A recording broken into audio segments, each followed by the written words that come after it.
you'd done, but I always knew that you'd talk to her, maybe did even worse. I kept quiet so I could keep you.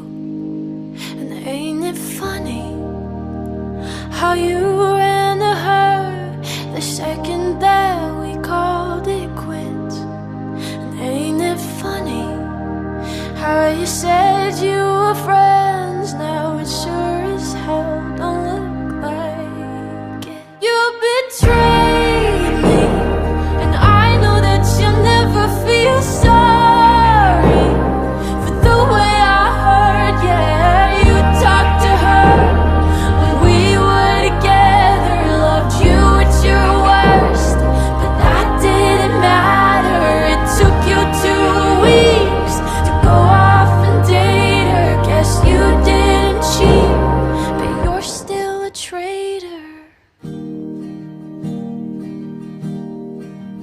Now you bring her around just to shut me down, show her off like she's a new trophy.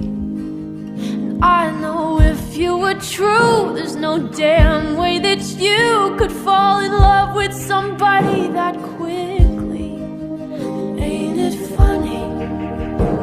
All the twisted games, all the questions you used to avoid.